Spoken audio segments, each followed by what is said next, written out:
Yay, February. We're almost there. You're not going to believe this, okay?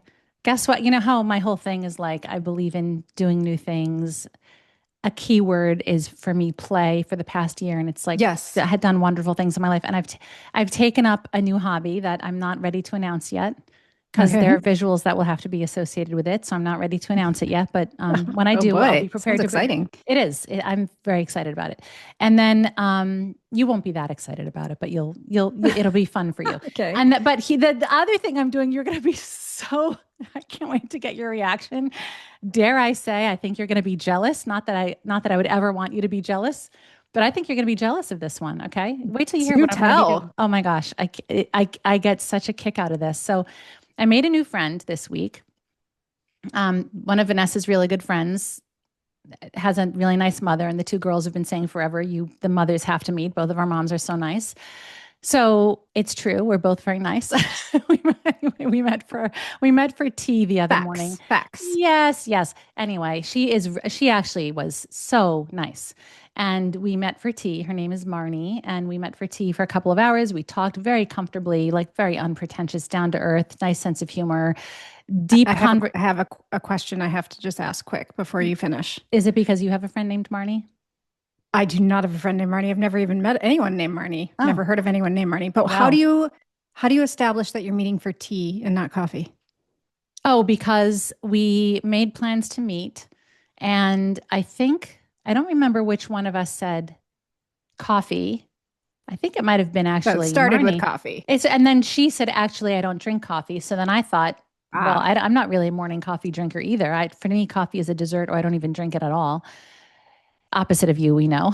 With You your guys were already fast friends, meant to with your be. intravenous black coffee IVs every morning before you brush No. your teeth. Very opposite of me, who has to put like maple syrup and half in it, and then I'll potentially drink it. Listen, coffee is like wine. It is meant to be fully embraced with all its magnificent flavors. I'm not that into wine. I'm more into chocolate. I have very strong opinions about chocolate. I'm really not that into wine. Yeah. You don't like milk chocolate, right? No, oh God, no, that's not even Right. chocolate. Oh, okay.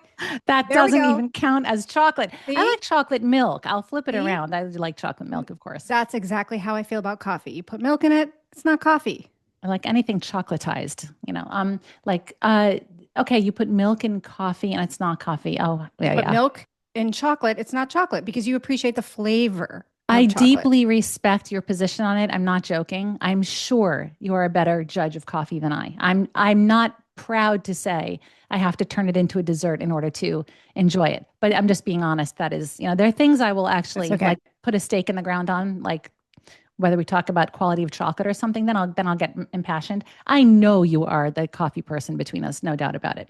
Okay. Anyway, that's all beside the point. We met for tea, had a lovely time. And we got into this conversation about like the concept of play and new things we're doing. And I have been so happily playing pickleball twice a week. It's truly just like so much fun. And all the people who started when I did last summer, we're getting better and better and better and better together. So the volleys are long and it's competitive and it's just getting so much fun. So anyway, she and I talked about that. And she got it. She wants to learn pickleball. And we talked about that for a while. She's into other athletics. So you're not going to believe this. She sent me a text this morning. She reached out to her new friend, which I am already impressed with. I love that about anyone. And she said, Cynthia, I'm signing up for, are you ready for this? Tell I me. can't wait to see your reaction. You're Come going to on. flip. Get out your cowboy boots.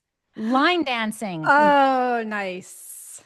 Yeah, that's And awesome. isn't that amazing? And she Yes. said, would you want to take these classes with me? My friend did it. She loved it. She's moving up from beginner into another level. And I was like, heck yeah. Because first of all, I'm going to say yes to virtually anything a new friend invites me to. I would not at all be inclined to say no to anything. Especially if it's dancing. But dancing is like my favorite thing in the entire world. Though the last time I took dancing lessons, it was swing dancing lessons. So this is very opposite. But I did have a friend who grew up on a farm, and I did actually line dance with her a couple of times in a barn with all the neighbors, and it was like one of the most fun things I did in my life. So I can't believe this. I'm going to be taking line dancing lessons on Tuesday nights.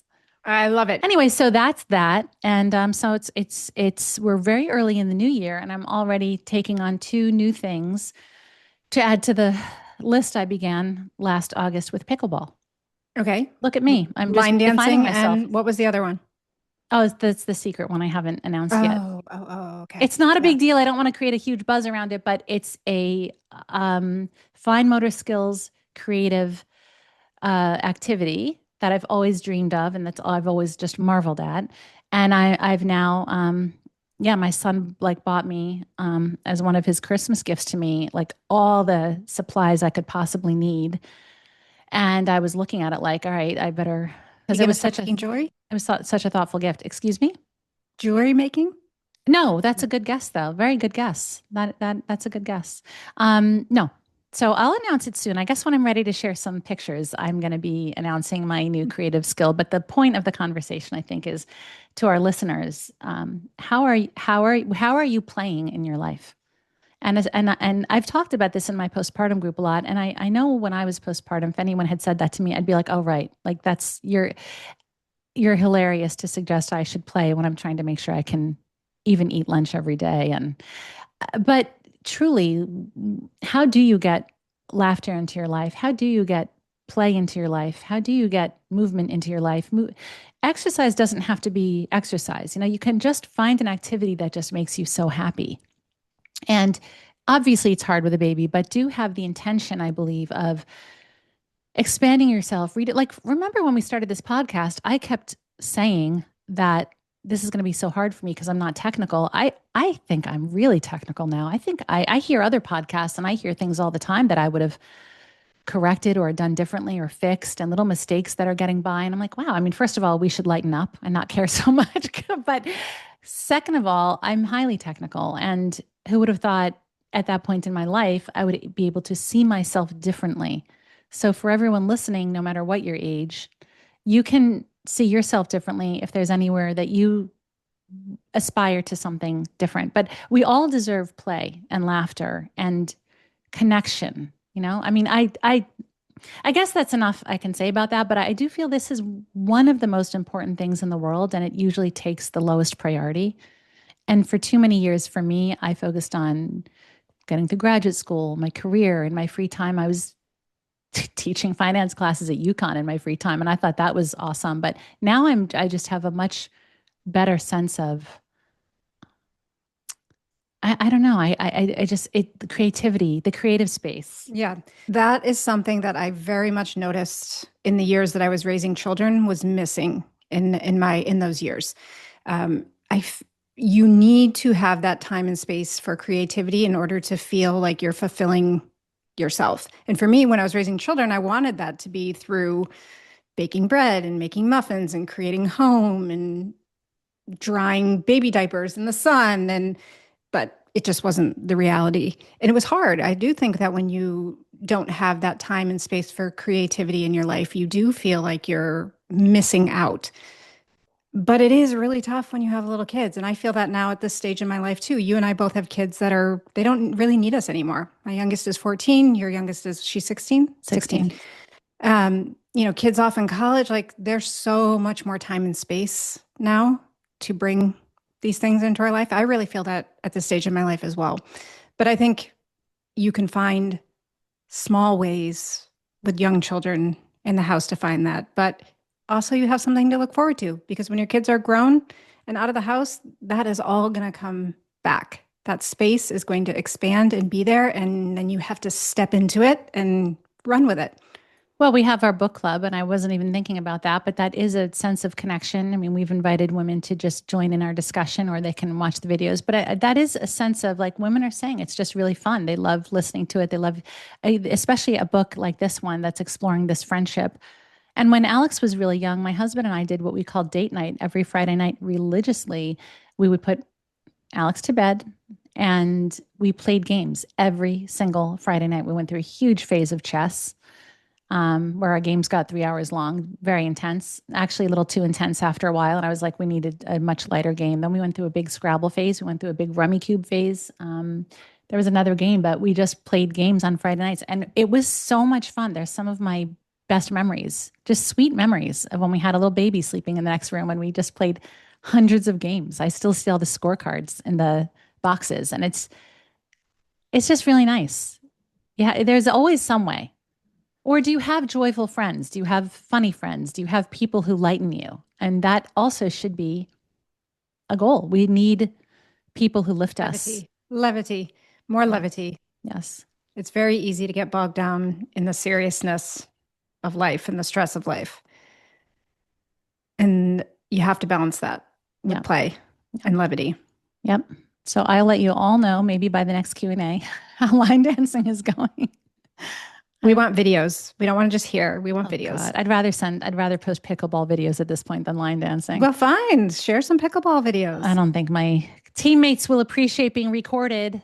I just encourage other people to try something. I don't think that would be right. I wouldn't want someone recording a game so they could post it on social media. Like, just hey. you. All right. That's more than enough about creative, fun play. Yeah, we got to get to business. Yeah, we do. Get down to business, down to birth business. Let's go. Right. Hi, Cynthia and Trisha. I know I probably have a lot of competitors for this role, but I think I might be your number one fan. I love you guys. I consider you part of my birth team, and I'm just so grateful for the way that you've impacted my mindset about birth. So I am now pregnant with my second baby. And as I prepare for my second birth, I'm reflecting back on my first birth and some things that I hoped might go differently this time. I had an amazing physiologic birth at a birth center, but I was not able to birth in water is one thing. I also received Pitocin after the birth for postpartum bleeding. And so I have a question about each of those two things. On the first point, I was asked by my midwife to get out of the tub towards the end of my labor when I was pushing because of a pretty major fetal heart rate deceleration. And I'm just wondering if that is standard practice in the case of a concerning fetal heart rate deceleration. We now know in hindsight that she shot through the birth canal at like record speed, and that's what caused the heart rate issue, and she was born totally fine. But then I did have a fair amount of bleeding afterward, and they kept me longer at the birth center to monitor that bleeding, and I consented to a Pitocin shot before I was discharged. My question about that is that my midwife for this birth, is a different midwife as I moved states, said that they would just go ahead and give me Pitocin immediately after this birth as a result of my history of a borderline hemorrhage. And I'm wondering if that is standard practice and if I should just consent to that. I don't feel as conflicted about Pitocin in that case because that's what it's for. But I'm just wondering if there's any reason why I should delay that and just wait and see what happens. So thank you so much. I look forward to hearing your responses. Hope you have a great day. Well, I have thoughts. What are your thoughts? You want to start? She was so cute. There's a lot of competition to be your number one fan, but I think I am it. I wish I could know all these women. It's just so nice when you see. It's so hard to envision when you see like thousands of episodes are played every day. I try to picture the people around the world and just how neat it would be just to meet one of them and talk to them and get to know them. That's the hardest part about podcasting. It's like you want to be connected to people and they feel connected to you, and you just want to know them back. Well, that is why, Cynthia, we are eventually going to do a down to birth retreat. That is the solution to that. Yeah, we won't obviously be able to meet everyone that way, but we'll get to meet some, and it's going to be a beautiful day when we get that organized. Anyway, yes, if there are any retreat organizers out there who want to do that for us, we would be delighted. Just help us get the ball rolling, please. Okay. Cynthia's too busy playing pickleball, and oh yeah, I got a lot going on over here. So. Okay. Well, it is normal for the baby's heart rate to have a pretty steep deceleration if the baby is making a quick passage through the birth canal, and or they get a little too much pressure on the head, and or they maybe squeeze their cord, or the cord is getting compressed momentarily as they pass through the, bony part of the pelvis. All of these things can cause short decelerations and steep decelerations in the heart rate. The point is, do they recover? If they recover quickly once the pressure is off, that's fine. Babies can tolerate that. They're built to tolerate that. So getting her out of the tub might have been extreme. A change of position, definitely. when we do notice a heart rate deceleration, the first thing we're going to do is change the mother's position, because that's going to relieve some of that pressure. Or if the baby is a little bit stuck, that's going to help resolve that. But I do think providers can get a little panicky and nervous when that happens, and getting her out of the tub and into a bed assumes more control over the situation. Makes you feel like you can get her in McRoberts position if you need to, if there's going to be a shoulder dystocia. You can see where the baby is better. You can assess the situation better. You can see how close the baby is to being born.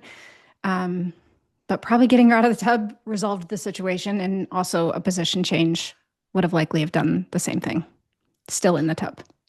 When I hear questions like this, and we hear questions like this in all the time, and when I say like this, I mean a woman tells us about a very common action of her provider or response by her provider during her labor, like, oh, we need to get you out of the tub for this reason, or we need to give you Pitocin for that reason. And then that woman is then told, oh, for your next birth, ooh, we better be careful about that thing that happened.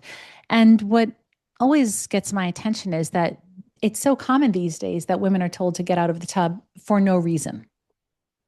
And what I mean is, like, there are hospitals, like Danbury Hospital has tubs, and they have had a policy for decades, despite that they are the plan B for the birthing center that's right across the street that totally supports water birthing.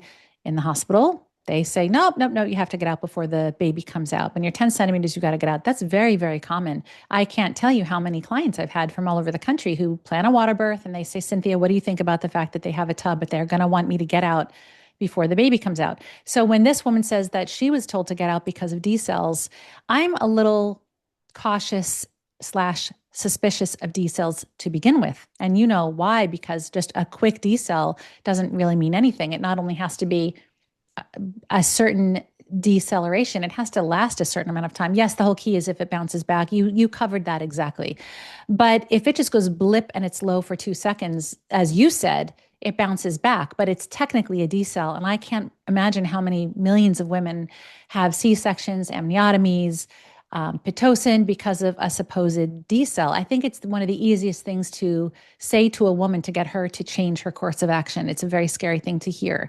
So when she was so close to birthing her baby, right around the time that so many providers tell women to get out of the tub, because it's a lot easier for the provider if she is out, and most of them are not trained in supporting water birthing, so they don't even trust it, that they came up with this reason. I'm not saying it isn't true. I'm saying I'm questioning. I mean, think, Tricia, about I think it was our last Q&A in which a woman called in and said her own midwife said she can't allow her to birth in the tub because she's seen a lot of babies swallow water. And Barbara Harper came on to say, absolutely false. That's an impossibility.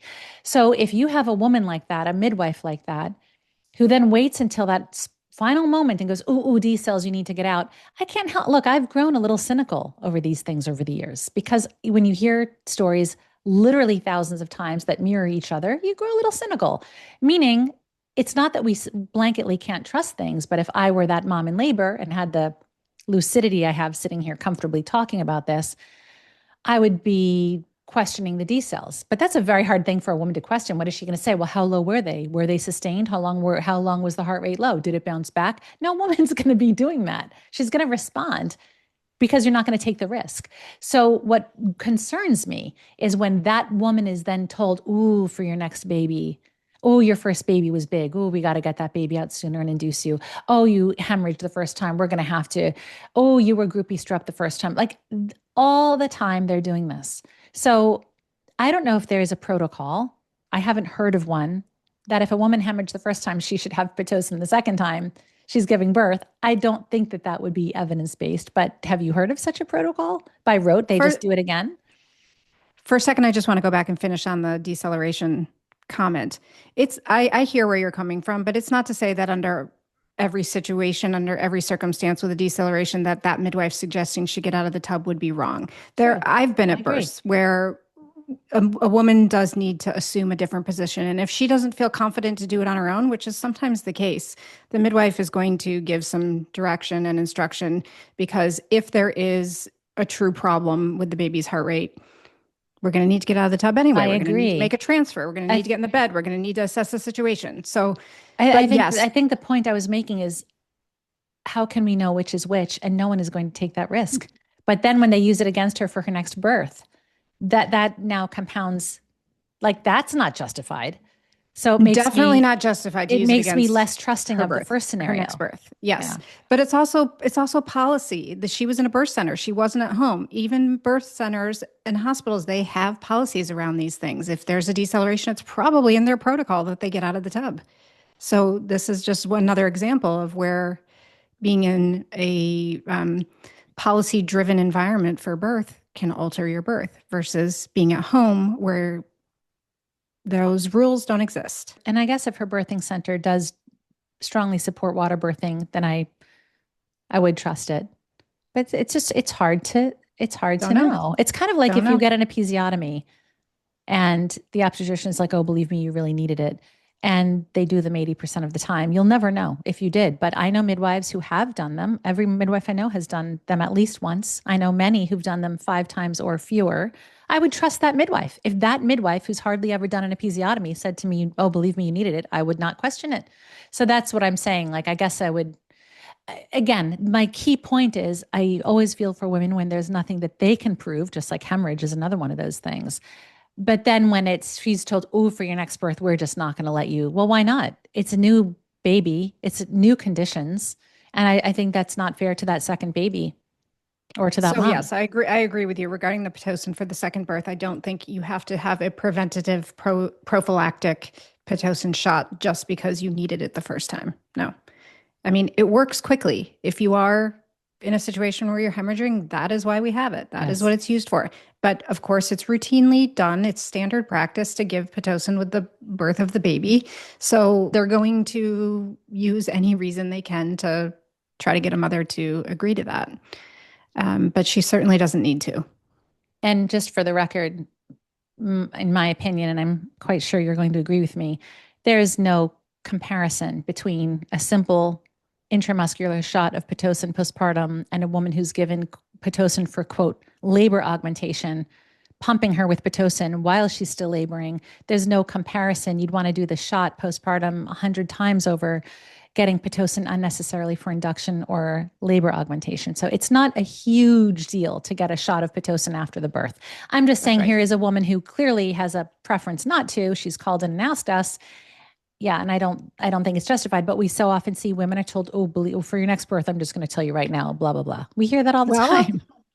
I can tell you that with my first birth, I had a shot of Pitocin because I was bleeding too much. And with my second and third, I didn't. I did for both. Yeah, I did for both. I did. How did you know if you were bleeding too much? Did you just trust your midwives? The first time? Could you see it? I mean, did you believe it? Did you feel it? Because I felt completely fine. I never believed it. No, I was not paying enough attention at that moment in my first birth. No, I didn't know. I trusted her. Yes. Well, that's what matters. Yes. Yeah. Like we say, the most important thing is that you feel at peace with your birth. And when I didn't question it. Yeah. When you trust your provider and they do something like that, you're at peace. Bravo. That's exactly what we're looking for. Not the women in anguish who are calling in, questioning things. Because now she has the emotional suffering, so to speak, of wondering whether she needed something. And again, it's not a huge deal, but it's a deal. She's here. She is still wondering about it, now thinking about her next birth. These things matter to women. There are plenty of scenarios where women get Pitocin with their first birth and do not need it in their subsequent births.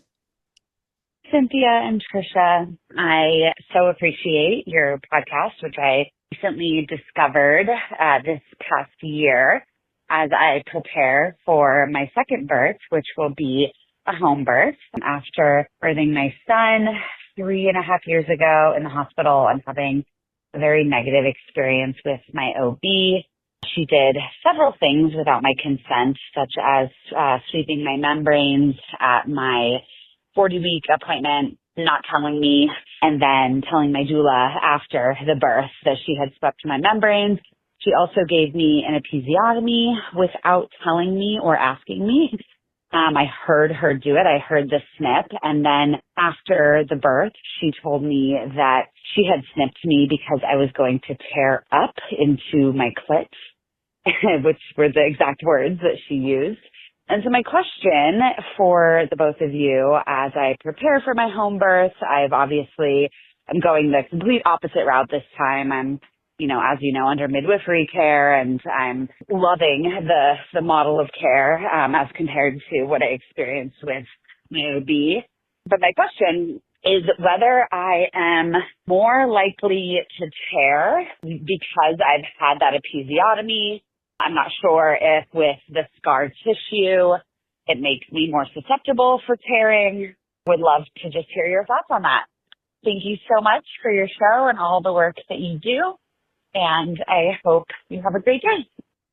It's actually the perfect question after what we were just discussing, because this is exactly why you have the cynicism, or we have the cynicism that we do around OBs. I mean, that is abuse. That's Thank you. wrong. Yes. And this is common. This is common in obstetrical care.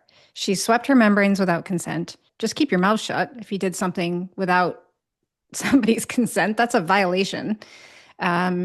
And she obviously feels that she has she's righteous enough to feel like it was okay that she would talk about it afterward. And then secondly, the episiotomy. I mean, we have been talking a lot about episiotomies lately, it feels like, but there are just almost zero circumstances. The only situation in which I can ever think that an episiotomy might be warranted is not because you might tear into your clit, but because your baby is going to be cut out of your abdomen if you don't do it in, an emergency scenario. Then I'll take it. But otherwise, no. Tear. It's better. And you probably wouldn't tear. Yeah, and I don't appreciate the crassness any more than she did. Right. She was like, those were her words. And also use proper terminology. Call it the anatomical structure it is. That I would not want to be spoken to that way. That's like calling somebody's boob a tit. Yes, that's right. That's right. That's how I feel about that. I personally would find that really, no listener will be surprised at hearing this, but like very distasteful. And I wouldn't want to be spoken about that way. But also it's the most compelling thing you can tell a woman to justify an episiotomy. And here we go, where I'm thinking, yeah, well, that'll get her attention. And then she'll say, please cut an episiotomy because we don't want that. Or so, thank God you did, because that would have been, oh my God, I can't imagine. Exactly. So that again, it's like, is that really the case? It can happen. We've spoken to women where that's happened. It's very, very rare. But did the doctor foresee it? It was like headed that way. And she cut to prevent it. Well, guess what? Yeah. The only reason that doctor could even make that observation is because she probably had this woman positioned on her back with her legs up, or in some position that was going to make her more prone to tearing. And if she just would have said, hey, the perineum's a little tight and stretching too much, I'm concerned you're going to tear. Why don't we get you on your hands and knees or on your side or get you off your back? An alternative position, or let the mother just assume a position from the beginning that felt right to her, then we wouldn't even be thinking about worrying about where she was tearing and in which direction. Yeah. And we didn't even answer her question yet. But again, the membranes thing is incredibly upsetting that she did that without consent at a prenatal visit. How dare she? Honestly, how dare she? So this is the big decision to do a casual vaginal exam. You shouldn't have to protect yourself this way. You shouldn't have to think they might do a membrane sweep while you're there, trusting them to do a vaginal exam. But why are we doing vaginal exams late in pregnancy? We're looking for information all the time. We're looking for clues that we might be going into labor soon. I did it. I was told I was 2 centimeters and the baby's probably coming soon. They threw me like an emergency shower at work. I was like, oh my gosh. I told everybody, went home and sat there for 3 weeks and didn't have my baby until I was actually 4 centimeters 2 days before I went into labor. I mean, it wasn't right anyway. But for a midwife to go in there and do something like that without her consent is just outrageous. Anyway, so back to her question, Trisha, and I'm going to turn this over to you. What do you say to her? Because now she has a concern about tearing because the doctor told her the big scary thing was about to happen to her. So she caused the damage she was purportedly trying to prevent by giving her an episiotomy. What should that woman think going into her next birth? She should not think. There you go. She should not think about it. She should give birth physiologically in the way that protects her perineum the most, which is to be in a position of your choice. Possibly, if it feels good to her in the moment, a warm compress on the perineum can help with tissue stretching and relaxation. She should have a midwife, not an OB, and she should have a good midwife who she talks to about this in advance. Scar tissue can make the skin a little less stretchy. That would be the thing. So, but because the tissue has already gone through this one time, she is already naturally less likely to tear unless she's using positions and force in a way that increases the risk of tearing. So she can give birth in the water, she can give birth on her side, she can give birth on her hands and knees, anything but on her back in a bed with somebody in there telling her how to push, when to push, and what's happening with her perineum will reduce her risk of tearing far more than worrying about the scar tissue. That's right. Because in that position, I just want everyone to understand the baby's head is being pushed into the perineum, not the vaginal opening.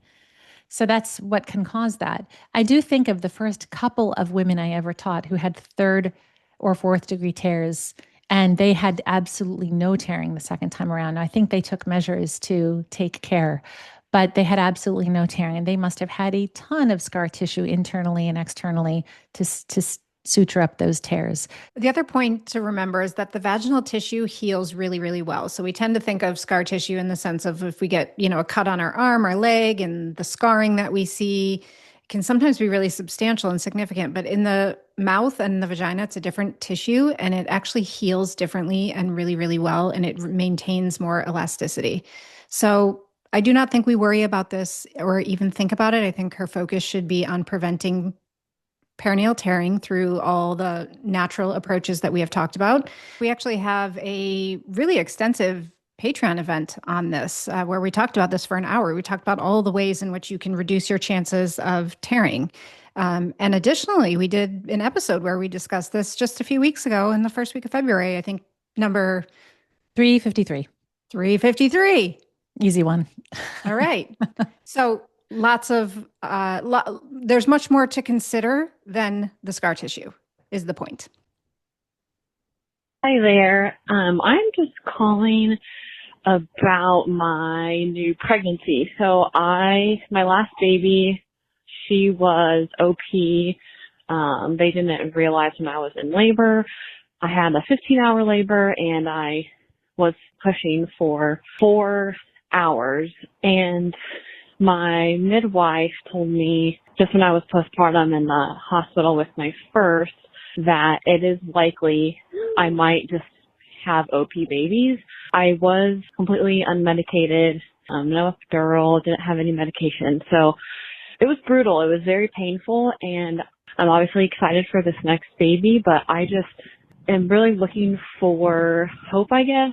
Just your thoughts on if there are things I can do to prevent an OP baby. I'm not sure if there are things I can prevent, or it's just more likely for my anatomy, which, just some clarity and clarification on my likelihood of having another OP baby, because I would genuinely love to experience a birth how it's supposed to be with natural, healthy, normal positioning. Thank you so very much. I appreciate you guys. I have listened to every single episode. God bless you. Is this not the theme of the episode now? All these women who are experiencing something and told that they're going to experience it again the next time, right? Yes. I think it's the theme of this podcast, really. She said she listened to every single episode. That's really impressive. We hear that a lot, binging from the beginning. Yeah. I love that. Yeah. Anyway, yes, there is something she can do. There's something that everybody can do to prevent a posterior baby. Not 100% of the time, but you can really reduce your likelihood of having a posterior baby if you become aware of your pelvis. Because we live in a world where our pelvis is tilted back all the time. When we're sitting at our desk, when we're sitting in our car, when we're sitting on our couch, when we're sitting anywhere, we are slightly tipped posterior, which is going to make your baby slightly posterior. I mean, I do believe that some babies are born posteriorly on purpose. Some babies actually fit the pelvis better in the posterior position. That's truth. But many women experience back labor and posterior babies because the baby hasn't been able to rotate properly because of what's happening in their physical body throughout pregnancy. And that is something we have control over. So can you completely predict whether or not you're going to have a posterior baby or completely change that possibility? No. Your body is going to do what it's going to do to get the baby to fit in the best possible way. But there are things that you can do to reduce the chance and optimize the baby's position, which for most women is with the baby's back of the head toward the anterior front part of the body. So I know also Colleen Myatt, who's a good friend and amazing doula who is a spinning babies instructor, called in to comment on this. So let's hear what she has to say. Hi, this is Colleen Myatt from Beautiful Births and Beyond. We are located in Connecticut. My first thought is that midwife is ridiculous to say that, you might just be predestined to have OP babies. That is 100% not true. Please don't believe that. Whenever I have a client, talking to me about their first birth, my first question always, if they said that they had an OP baby, is, did you have an anterior placenta the first time? If you did have an anterior placenta, what happens is babies tend to hang out on the right, which means the back is over on the right, and you were feeling big kicks on the upper left towards the end of your pregnancy. Babies that hang out on the right, when they rotate mid-pelvis, they do rotate to posterior. So there's that. Now, if your placenta was posterior and you had a posterior baby, look back and think, did I do a lot of reclining on the couch in my third trimester? Your posture plays a huge role in your baby's position. So what I always recommend to clients is, from 30 weeks on, pretend you have a flashlight coming straight out of your belly button. We want that flashlight straight out or down. Okay. And from 36 weeks, I actually recommend more belly button down. And a good way to achieve that is to straddle your kitchen chair, when you're sitting, watching TV, because now your belly button is down. Being on your knees, leaning on your ball is a good way to achieve that as well. For belly button straight out, if you're sitting on your couch, make sure you have extra pillows behind your back and literally just use your belly button as your guide. Is it straight out? Is it up? Definitely you don't want to be reclining, from 30 weeks on. That really will, encourage your baby to rotate posterior. The back of your baby's head is the heaviest part of the baby. So, that's why that happens there. So good luck to you, and thanks for having me. Just to clarify too, if you have an anterior placenta, because a lot of women know where their placenta is because they've had an ultrasound at some point in pregnancy, that does not mean you're going to have a posterior baby. Increased chance, but you can certainly have a anterior baby with an anterior placenta.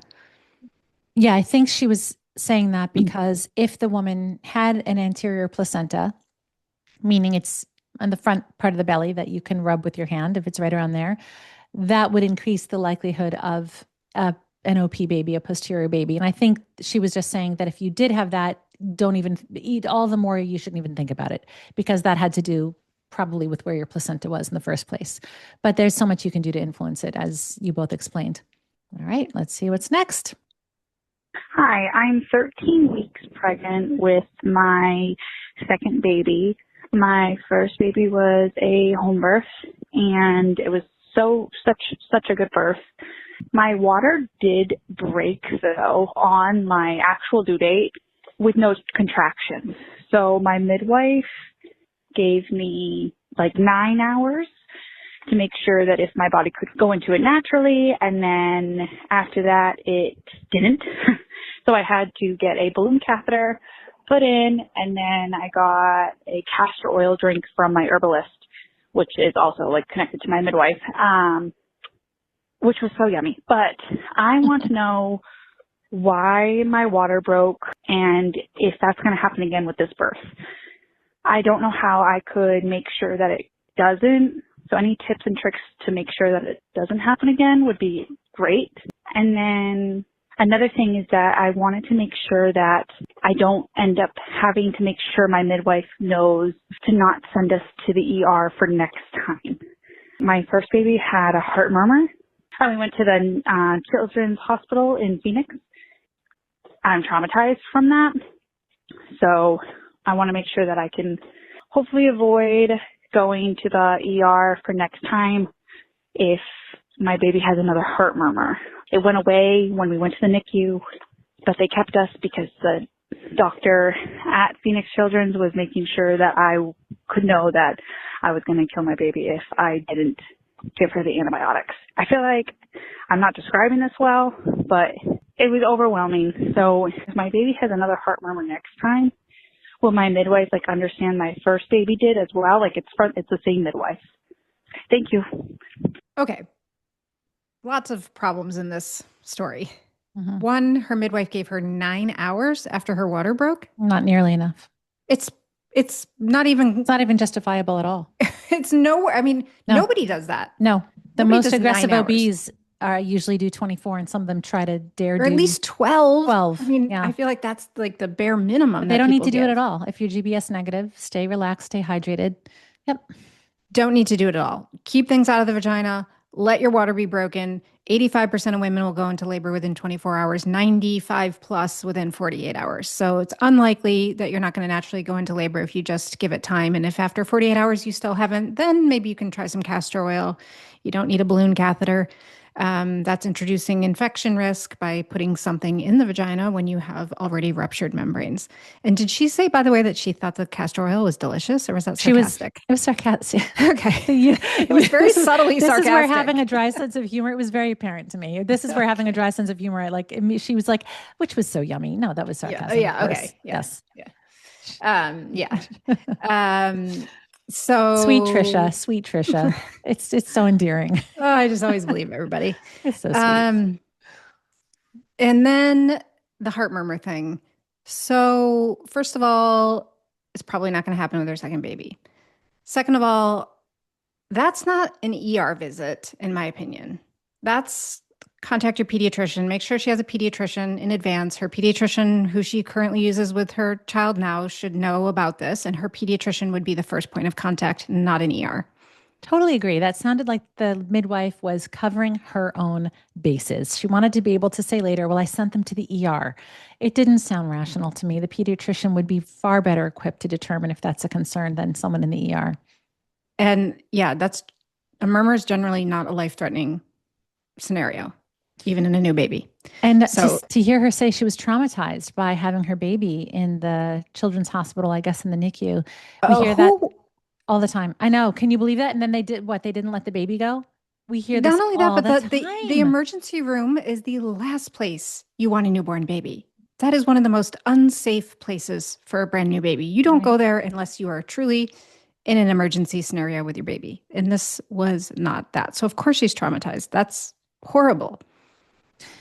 This is why when we had our discussion about the Birth Plan 2.0 episode coming out next week, this is why we talk about the fact that it's not just so simple as hiring a midwife versus an OB, because there are so many midwives where you and I are just sitting here shaking our heads and just saying, what? The Foley balloon after 9 hours, go to the ER.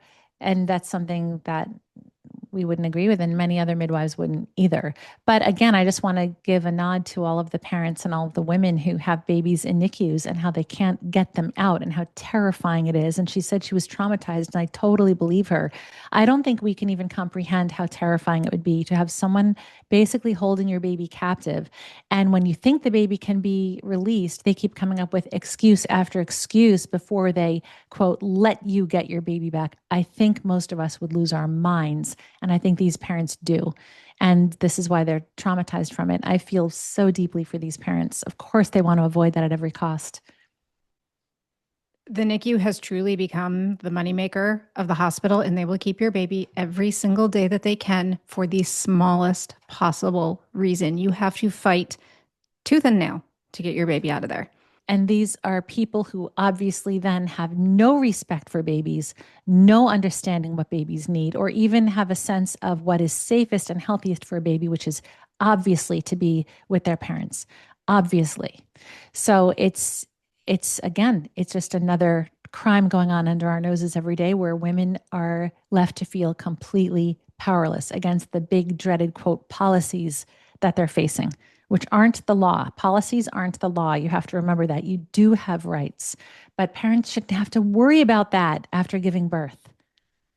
Because women are pushing back on the labor ward now, the NICU is picking up with the pressure. And if they're not making money over there, in the birthing room. They're making money on the other side in the NICU because the hospital is a business and it has a bottom line and it will find a way to justify. And women are pushing back in the birth space, but they don't push back in the NICU because now it's not about them, it's about their baby. It's easier to hold a baby hostage. And they are keeping those babies in there for the most minor thing. I'm talking about 1 point on a glucose test. It needs to be 46. It was 45. Wow. Your baby has to stay 24 more hours. Oh, it's an outrage. I feel so much for these parents. Of and the course, guilt. the blood sugar is a little low because the baby is stressed because the baby is separated from their mother and not breastfeeding. And then the guilt these mothers are left with, the guilt that they're left with for the months that follow. It's just terrible. Okay. So great questions this week. Really, really great. And I do believe, Trisha, it's quickie time. Let me calm down and get in the mood for quickies. See, your blood pressure is up now. That's a switch. The NICU thing really gets me. It hurts to think about. It hurts to hear about. Okay. Here we go. Let's get light and fun again. Aren't you going to do your little sing song? Oh, it's quickie time. Yes, ma'am. Okay, here we go. Yep. I haven't seen these at all, so just going to run down the list. Is it true that all babies are born with high palates and nursing lowers the palate? We did such a good episode on this with Jean. Do you remember that with Jeannie? Jeannie. Yeah, she's an occupational therapist. I thought that was an excellent episode. I loved it actually. Wait, way back. Myofascial, 2 years maybe. Yeah, that was in July of 2024. It was episode 274, myofunctional therapy, how to assess and help your baby. That is a surprisingly fascinating, interesting. I really, really remember enjoying that discussion and learning a ton and thinking, man, if I had a baby, I'd be all over this right now. So definitely recommend that episode. And do you remember about the palate? I know that Jeannie talked about that in that episode recording. I do not remember. I need to re-listen to that episode, but I do know that not all babies are born with a high palate. And I do know that breastfeeding helps shape the palate. Yes. But no, they're not all born with high palates. And bottle feeding and pacifier use can contribute to higher palates. And breastfeeding helps the palate flatten. But most importantly, it's your tongue posture that helps the palate shape. So a baby needs to be able to have their tongue resting on the roof of the mouth. Anyway, quickie. That's where I'm ending it. Got it. Next. When does your period normalize when you're breastfeeding? I'm still breastfeeding at 16 months and haven't gotten it back. Well, in the most common scenario, a woman will get her period back between 6 and 12 months, or when she starts to go longer than 6 hours overnight without breastfeeding. That's the most common scenario.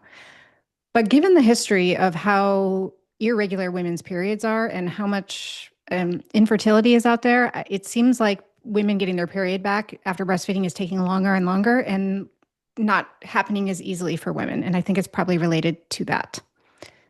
So that's the quick answer. Are there situations or conditions that automatically disqualify someone from a home birth? In some states, yes. No, but also in any state under certain conditions, sure. Well, there are certain medical conditions that could disqualify, like preeclampsia. Right. Although some women actually have given birth at home with preeclampsia, but would I recommend that? No. That's the quick answer. Very few, though. Really very few. That would sound very risky to me. They don't even administer magnesium sulfate, or can they do that at a home birth? They just wouldn't do it? I mean, women have done it. Yeah. Yeah, They wouldn't. I'm sure they have. They would risk it. Yeah, well. Not advisable. Is perineal massage necessary to reduce tearing, or are there better methods? Actually, perineal massage isn't evidence-based to reduce tearing. The evidence is actually pretty mixed on it. Perineal support with a warm compress is where hands-off is best. Again, we have a whole episode on this. First week of February, episode 353. And a deep dive on Patreon for anyone who missed it. Can hand expressing to relieve engorgement cause oversupply? If you're talking about the initial phase of engorgement, the physiologic phase of engorgement, when the milk comes in, no, that's not going to cause oversupply if you do a little hand expressing for comfort. But if you are chronically engorged and chronically hand expressing to relieve engorgement, you have an oversupply and you are perpetuating the oversupply through removing the extra milk. Try peppermint tea instead. Good. How about this one? I need a word of affirmation for going from 1 to 2 children. I'm nervous. Well, in economics, we have something called the law of diminishing returns. I think it's kind of the same thing. It's like, your first, I'll say, cup of coffee is the most satisfying. And then the second one is nice, but less satisfying. With babies, you love them just as much no, don't misunderstand. You love them just as much. It comes from out of nowhere. You instantly love them as much, and there's no issue there. But in my mind, in my experience, and in the experience of so many women, the massive radical change is happening from 0 to 1. And with 2, yes, having 2 is harder than having 1, but it is a significantly lesser adjustment than going from 0 to 1. So that's what I'm talking about. Diminishing returns in this case is diminishing of the stress and the adjustment. Yeah, because you know what to anticipate as far as having a baby. Remember when you're pregnant the first time and you really think you're going to be sitting around looking lovely, holding a peaceful sleeping baby who's just cooing at you all day? Well, now you know that that's not how it is 24 hours a day. And you're prepared. And it's wonderful. And it's going to be great. Just an adjustment. Women are built for this, right? We wouldn't have multiple children if we didn't adjust and adapt really easily. We do.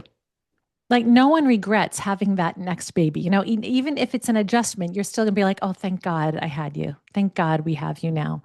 So that is what you can look forward to. But she asked for one word. So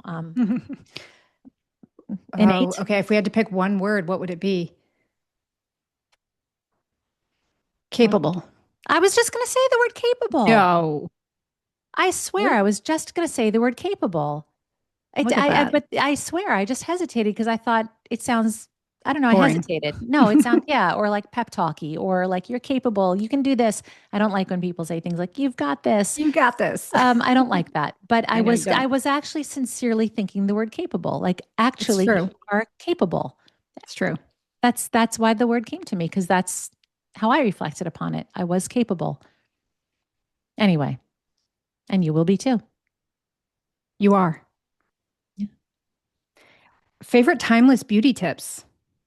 Oh, all right. My favorite beauty tip, no one's going to love this because it's laughable. Like, you make fun of me for not using creams or anything on my skin or anything like that. I don't. In fact, a friend recently told me how soft my hands were. And I was like, yeah, I don't put anything on me at all. So that's kind of the joke that I don't. But my honest to God belief is do as little as possible to alter your looks. I really believe that. I mean, I'm aging naturally. I don't do anything to alter my looks other than, the light makeup I enjoy.